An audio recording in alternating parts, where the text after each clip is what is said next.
He got shot. Well, let's what? Tell us that story. See this nice little shark bite on my calf there, and exit wound on that side.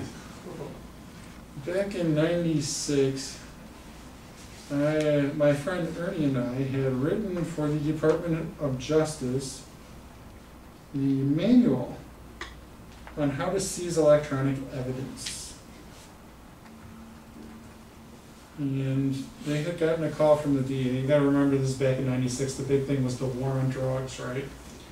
So the Peruvian government had called the DEA and said, hey, we got this bank and we think they're laundering drug money electronically. Can you guys help us out? So the DEA calls up the FBI and says, hey, we don't got anybody who knows anything about these crazy computer things and how to use them in court. Do you have anybody? Oh yeah, we got 2 guys who just wrote the manual. We'll send them along as observers. So the next thing you know, we're out in this little, like, 3-story bank in the middle of nowhere. I mean, there's goats in the lobby. And you go back, and as you get further back. Is this in Peru or in the U.S.? In Peru. You're in Peru. Yes, with a DEA, a team of DEA agents and a Peruvian military unit. I say you're either in Peru or Detroit. And you get back further into the bank, and it starts to look nicer and nicer. And then you get to this private elevator, and it opens up, and all of a sudden it's golden mahogany. And like the whole top floor is all golden mahogany. So at this point, all the DEA agents are like, oh, duh.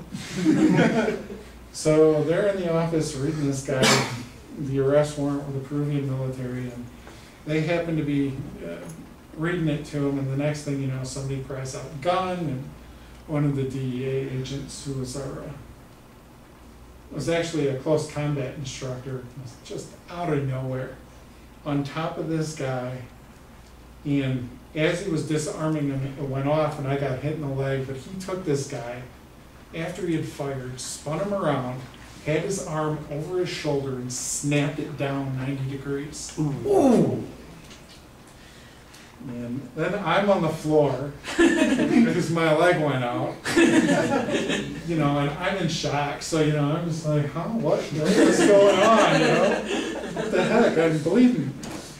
And it had nicked the femoral artery, so they're all freaking out, putting an IV on me. They have the Peruvian medic, and my Spanish is barely passable, and throw in medical terms and forget it. So they're getting a tourniquet on me, and all this, and they get me to a Peruvian aid station, and I'm just like, get me the heck out of here. So they choppered me off to a carrier that they had waiting in the Gulf of Mexico. And the next day I got launched off the carrier. It's a real exciting week. And after that, shortly after that, I found out that my wife was pregnant with twins, and I decided to quit taking foreign jobs. So enough of that. I hope you got paid well. Oh, back then. Is anybody here, who's old enough that's been here that they worked like as an IT guru during the .com boom? Oh.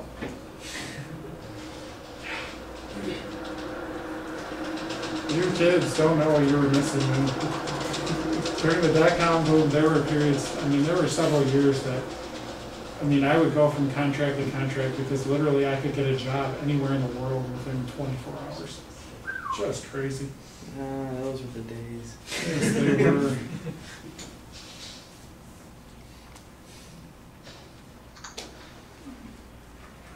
Like some of the parties they had.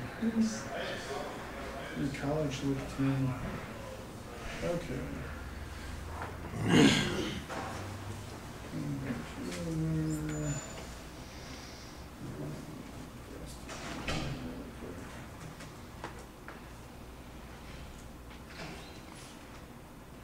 I didn't think I was going to do this.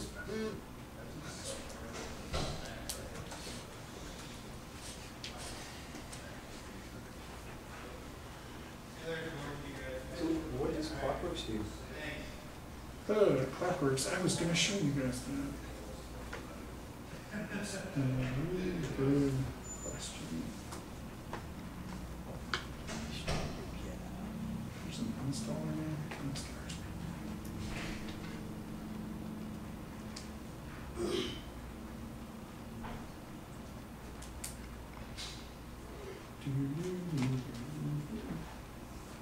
Like almost any of the devices out there, for those of you that don't know, there are key presses that you can put into to get into different recovery and different group modes. On the Zoom in particular, if you hold the up volume and hit the power, you're going to reboot. And when you get the logo coming up, you can hit the down arrow.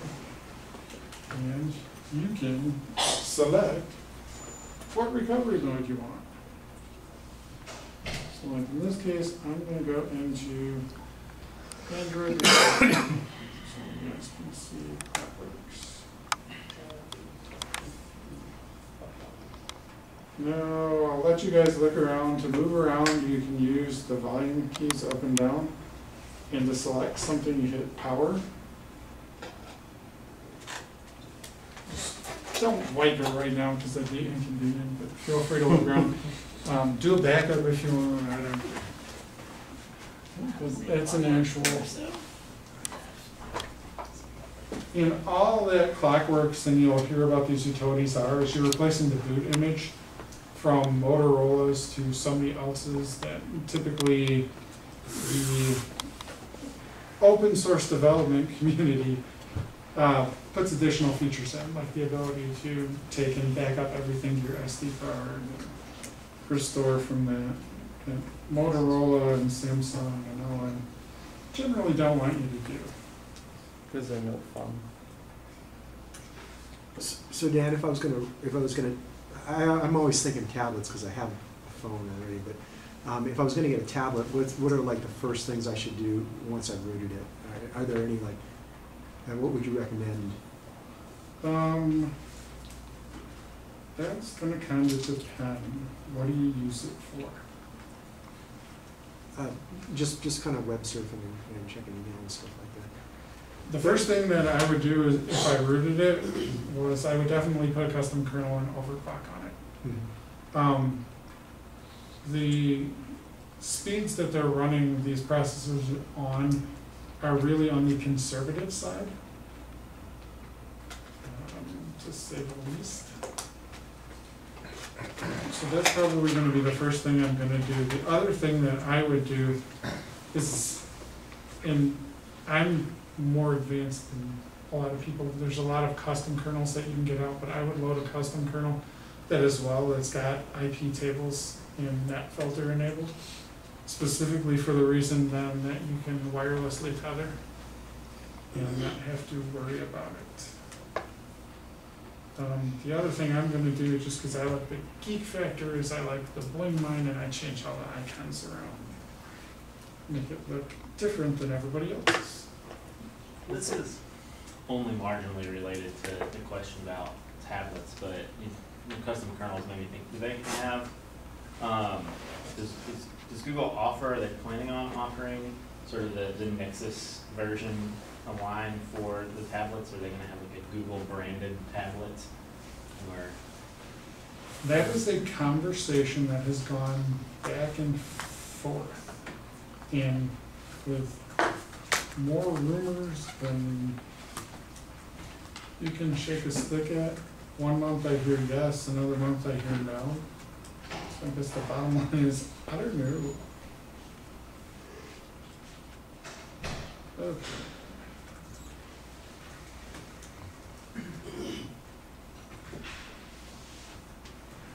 That's interesting. A question on the topic of kernel compilation. Is there any place where you can get a standard .config file for different types of phones? Let's say if I wanted to branch out from like I have a Samsung Galaxy S and I wanted just to download a standard config file for that kernel and then go from there, instead of having to spend, lots of time going in and configuring all the hardware options and all the different driver options, and then realizing, oh crap, I forgot to enable file systems. Yes, there is. In, when I was in a Linux partition, when you download the kernel in OMAP, Arch, ARM, configs, there is a default configuration for, I don't know if it's every Android device and if Google requires it, but it's a whole lot of them. So you can't cut off the branch you're standing on very easily. No.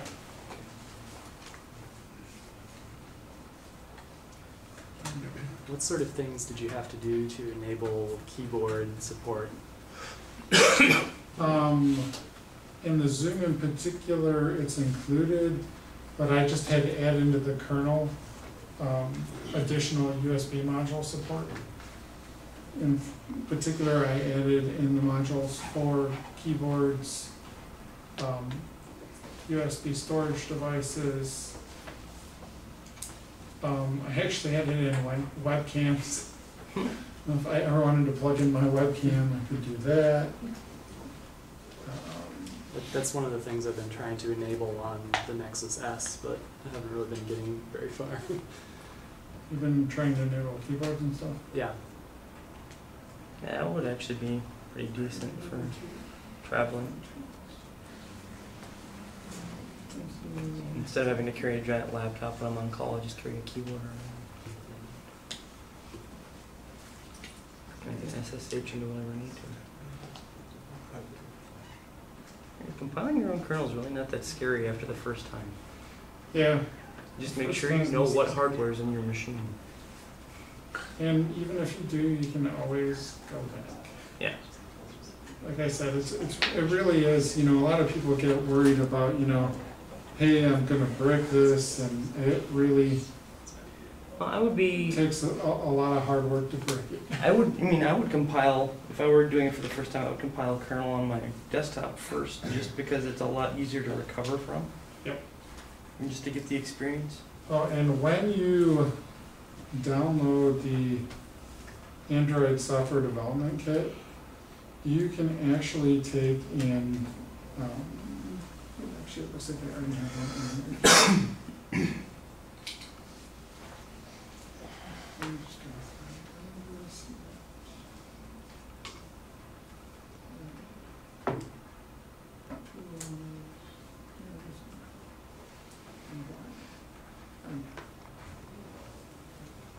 You can emulate. Yeah, you can actually emulate a,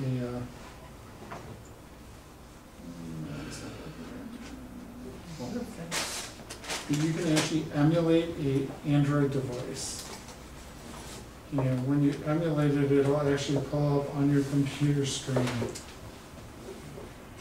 a picture of basically a Droid device, and you can load code to it just like you can, and you can test it out and boot it. Can you test out custom kernels on? Yep. Would that be like, because I know right now you have to load like an image of each different device type. Would you have to load your own, create your own entire device type, or is that something you could load right in on top with? You can tell it what kind of device it is. There are certain ones, but I mean, the only thing that's going to be different really is the hardware. I want to say they have like the S1 and a couple other choices in there of devices that you can emulate. I mean, really the process is the same, it's just a matter of what hardware is in there. Typically, that's what I use the default config for, is like, when I made that, I originally did my original make to get the .config file using config shoals_def config, which is the default configuration for a Shoals-based hardware device, which is your Droid, and anything based on the Shoals board. And then from there, I'm going to go and customize it, because then at least then it's just going to fall in the hardware. But being that you're emulating, you ought to be able to pretty much do anything. So then I'm familiar with the CyanogenMod So we have this